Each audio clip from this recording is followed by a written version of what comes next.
ನೀವು ಹಾಲೊಂದು ದುಡ್ಡಲ್ಲಿ ಹೊಡೆದ್ಬಿಟ್ಟು ನೀರಿಗೆ ಹಾಕ್ಬಿಟ್ಟು ಅಲ್ಲಿ ದುಡ್ಡ ಕದ್ದುಬಿಟ್ಟು ನೀವು ಟಿಕೆಟ್ ತಗೊಂಬಿಟ್ರೆ ನೀವು ದುಡ್ಡು ಕೊಟ್ಬಿಟ್ಟು ಅದು ಇನ್ನೂ ಜೀವಂತವಾಗಿದೆ ಕಣ್ರಿ ರಾಮಚಂದ್ರ ಅವರೇ, ಅದು ಇನ್ನೂ ಜೀವಂತವಾಗಿದೆ. ಹಾಲು ದುಡ್ಡ ತಿಂದವರು, ರೈತರು ದುಡ್ಡ ತಿಂದವರು ಇದುವರೆಗೆ ಬದುಕಿರೋ ಇತಿಹಾಸ ಇಲ್ಲ. ಹಂಗಾಗಿ ನೀವೇನು ಉದ್ಧಾರ ಆಗ್ತೀರಿ ಅಂತ ತಿಳ್ಕೋಬೇಡಿ, ಕನಸು ಕಾಣಬೇಡಿ. ಮೊನ್ನೆ ರಾಮಚಂದ್ರ ಅವ್ರಿಗೆ ಹಲವಾರು ಪ್ರಶ್ನೆಗಳಿದೆ. ನಿನ್ನೆ ದಿವಸ ನಿಮ್ಮ ಜೊತೆನಲ್ಲಿ ಪತ್ರಿಕಾಗೋಷ್ಠಿನಲ್ಲಿ ಮಾತಾಡ್ತಾ ಬಹಳ ಈ ಪುಂಡ್ರು ಮಾತಾಡ್ತಾರಲ್ಲ, ಪುಡಿ ರೌಡಿಗಳ ತರ ವರ್ತನೆಯನ್ನ ಮಾತಾಡ್ತಾ ಮೊದಲು ನಾನು ಅವ್ರನ್ನ ಈ ವಿಚಾರವಾಗಿ ನಾವೆಲ್ಲರೂ ಸೇರಿ, ನಾವು ಕಾಂಗ್ರೆಸ್ನ ಏನು ಮುಖಂಡರಿದ್ದೀವಿ ಎಲ್ಲರೂ ಸೇರಿ ರಾಮಚಂದ್ರ ಅವರ ವರ್ತನೆಯನ್ನ ಖಂಡಿಸ್ತೇವೆ. ಅವರು ಮಾತನಾಡೋ ಶೈಲಿಯನ್ನ ಖಂಡಿಸ್ತೇವೆ. ಒಬ್ಬ ಜನಪ್ರಿಯ ಶಾಸಕರನ್ನ ಅವ್ರು ಮಾಡ್ತಾ ಇರೋ ಕೆಲಸವನ್ನ ಸಹಿಸ್ನಾರ್ದನೆ ನಿಮ್ಗೆಲ್ಲ ಹೊಟ್ಟೆ ಕಿಚ್ಚು.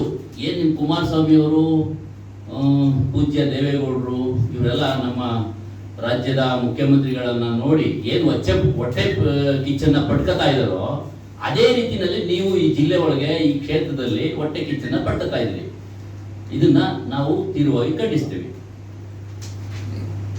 ಇಡೀ ರಾಜ್ಯದಲ್ಲಿ 224 ಕ್ಷೇತ್ರಗಳಲ್ಲಿ ನಮ್ಮ ಜನಪ್ರಿಯ ಶಾಸಕರಾದ ರವಿಕುಮಾರ್ ಅವರು ಕ್ರಿಯಾಶೀಲವಾಗಿ ಕೆಲಸ ಮಾಡ್ತಾ ಇದ್ದಾರೆ. ಸಾವಿರಾರು ಕೋಟಿ ಅನುದಾನವನ್ನು ತಂದು 220 ಬೂತ್ 250 ಬೂತ್ನಲ್ಲಿ ಪ್ರತಿ ಕಾರ್ಯಕರ್ತರ, ಪ್ರತಿ ಮುಖಂಡರ ಬೂತಿನ ಪ್ರತಿ ಕಾರ್ಯಕರ್ತರ, ಮುಖಂಡರ, ಸಾರ್ವಜನಿಕರ ಸಂಪರ್ಕದಲ್ಲಿದ್ದಾರೆ.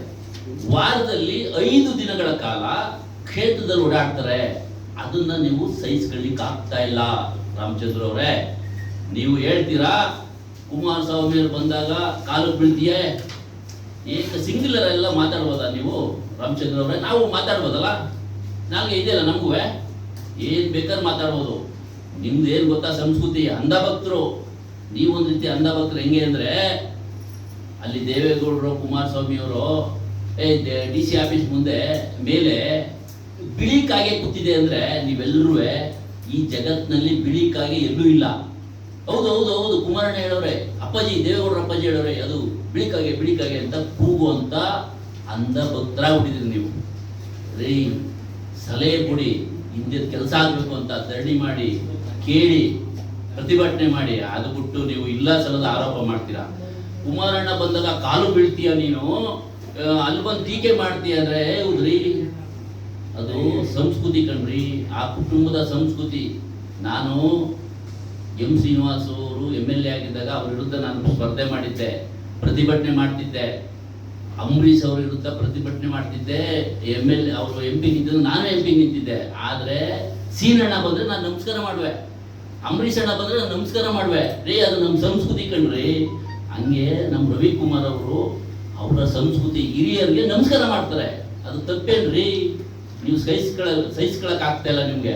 ಏನಾಗ್ಬಿಟ್ಟಿದೆ, ಇಡೀ ಕ್ಷೇತ್ರವನ್ನು ಸುತ್ತಾ ಇದ್ದಾರೆ, ಜನಪ್ರಿಯತೆ ಆಗ್ತಾ ಇದ್ದಾರೆ. ನೋಡ್ರಿ, ನೆಕ್ಸ್ಟು ನಮ್ಮ ಕ್ಷೇತ್ರದ ಜನತೆ ಪ್ರೀತಿ ವಿಶ್ವಾಸದಿಂದ ಅವ್ರನ್ನ ಗೆಲ್ಲಿಸ್ತಾರೆ. ಮತ್ತೆ 2028ಕ್ಕೆ ನಮ್ಮದೇ ಸರ್ಕಾರ ಬರುತ್ತೆ, ಕಾಂಗ್ರೆಸ್ ಸರ್ಕಾರ ಬರುತ್ತೆ. ಅವರು ಗೆದ್ದು ಮಂತ್ರಿ ಕೂಡ ಆಗ್ತಾರೆ. ಅದನ್ನ ನೀವು ನೋಡ್ತೀರ, ಅದನ್ನ ಸಹಿಸ್ಕೊಳಕ್ ಆಗ್ತಿಲ್ಲ. ನೋಡ್ರಿ ರಾಮಚಂದ್ರ ಅವರೇ, ನೀವು ಯಾವ ಕ್ಷೇತ್ರ? ಮೇಲ್ಕೋಟೆ ಕ್ಷೇತ್ರ, ಮುದ್ಗಂದೂರು ಕ್ಷೇತ್ರದಿಂದ ಬಂದು ಮೇಲ್ಕೋಟೆ ಕ್ಷೇತ್ರದ ಬಾಣಪುರ ತಾಲೂಕಿನವರು ನೀವು. ಮಂಡ್ಯ ಕ್ಷೇತ್ರಕ್ಕೂ ನಿಮ್ಗೆ ಏನ್ರಿ ಸಂಬಂಧ? ನಾನು ಕೇಳ್ತೀನಿ. ಆಯ್ತಪ್ಪ, ಈ ಜಿಲ್ಲೆ ಕಟ್ಟಂತ ST ಜಯರಮಣ ಈ ಜಿಲ್ಲೆಯ ಜನತಾದಳವನ್ನ ಕಟ್ಟಿದ್ರು, ಇಡೀ ಜಿಲ್ಲೆಯಲ್ಲಿ ರಚನಾತ್ಮಕ ಕೆಲಸ ಮಾಡಿದ್ರು, ಇಡೀ ಯುವ ಪಡೆಯನ್ನ ಒಂದಷ್ಟು ಯುವಕರನ್ನ ಕಟ್ಟಿದ್ರು ಈ ಜಿಲ್ಲೆನಲ್ಲಿ. ಇವತ್ತು ಜಿಲ್ಲೆಯನ್ನು ಆಳ್ತಾ ಇರುವಂತ ಎಲ್ಲ ನಾಯಕರು, ಪುಟ್ಟರಾಜಣ್ಣ ಇರ್ಬೋದು, ಚಲರಾಯ ಸ್ವಾಮಿ ಅಣ್ಣ ಇರ್ಬೋದು, ಇನ್ನು ಹಲವಾರು HP ರಾಮಣ್ಣ ಇರ್ಬೋದು, ಅವರೆಲ್ಲರೂ ಕೂಡ ST ಜಯರಾಮಣ್ಣ ಬೆಳೆಸ್ತಾರೆ. ಆ ಕುಟುಂಬಕ್ಕೆ ಅನ್ಯಾಯ ಮಾಡಿದ್ರು ನಿಮ್ಮ ಮುಖಂಡರು. ನಿಮ್ಮ ಹತ್ರ ಎಷ್ಟ್ರಿ ಕಾಣಿಕೆ ತಗೊಂಡ್ರು, ಕಪ್ಪ ಕಾಣಿಕೆ ಕೊಟ್ಟು. KV ಸಂಕ್ರೇಗೌಡರು ಕುಡಿ, KV ಶಂಕರೇಗೌಡರು ಜನತಾ ಪಕ್ಷವನ್ನ ಕಟ್ತಂತವ್ರು ಈ ಜಿಲ್ಲೆಯಲ್ಲಿ ಶೈಕ್ಷಣಿಕವಾದ ಒಂದು ಅಸ್ಮಿತೆ, ಅವರು ಶಿಕ್ಷಣ ಕ್ರಾಂತಿಯನ್ನ ಮಾಡಿದವರು. ಅವರ ಮೊಮ್ಮಗ ವಿಜಯನಂದ ಟಿಕೆಟ್ ಕೊಡ್ಲಿಲ್ವಲ್ರಿ, ನೀವು ಹಾಲೊಂದು ದುಡ್ಡಲ್ಲಿ ಹೊಡೆದ್ಬಿಟ್ಟು ನೀರ್ಗೆ ಹಾಕ್ಬಿಟ್ಟು ಅಲ್ಲಿ ದುಡ್ಡ ಕದ್ದುಬಿಟ್ಟು ನೀವು ಟಿಕೆಟ್ ತಗೊಂಡ್ಬಿಟ್ರೆ, ನೀವು ದುಡ್ಡು ಕೊಟ್ಬಿಟ್ಟು ಅದು ಇನ್ನೂ ಜೀವಂತವಿದೆ ಕಣ್ರಿ ರಾಮಚಂದ್ರ ಅವರೇ, ಅದು ಇನ್ನೂ ಜೀವಂತವಾಗಿದೆ. ಹಾಲು ದುಡ್ಡ ತಿಂದವರು, ರೈತರು ದುಡ್ಡ ತಿಂದವರು ಇದುವರೆಗೆ ಬದುಕಿರೋ ಇತಿಹಾಸ ಇಲ್ಲ. ಹಂಗಾಗಿ ನೀವೇನು ಉದ್ಧಾರ ಆಗ್ತೀರಿ ಅಂತ ತಿಳ್ಕೋಬೇಡಿ, ಕನಸು ಕಾಣಬೇಡಿ, ಜನ ತೀರ್ಮಾನ ಮಾಡ್ತಾರೆ. ಹಾಗಾಗಿ ಇವರು ಅಭಿವೃದ್ಧಿಯನ್ನ ನಮ್ಮ ಮುಖಂಡರು, ಮತ್ತೆ ಇನ್ನೊಂದು ಹೇಳ್ತೀರಿ ನೀವು, ನಮ್ಮ ನೀವು ರದ್ದು ಮಾಡಿಸಿದ್ರಿ, ಕಾಂಟ್ರಾಕ್ಟ್ ಯೋಜನೆನ ಒಂದು ಸ್ವಲ್ಪ ಇದು ಮಾಡ್ತಾ ಇದ್ರಿ, ತೊಂದರೆ ಕೊಡ್ತಾ ಇದ್ರಿ ನೋಡ್ರಿ. ಕೀಲಾದ ರೋಡನ್ನ ನೀವು ಕಾಂಟ್ರಾಕ್ಟ್ ತಗೊಂಡಿದ್ರಿ, ಇನ್ನೂ ಹಲವಾರು ರೋಡನ್ನು ತಗೊಂಡಿದ್ರಿ, 6 ತಿಂಗಳಾಯ್ತು, ಕಲ್ಲು ಹಾಕಿದ್ರಿ, ಡಾಂಬರೀಕರಣ ಮಾಡ್ತಾ ಯಾಕೆ ಮಾಡ್ತಾ ಇಲ್ಲ?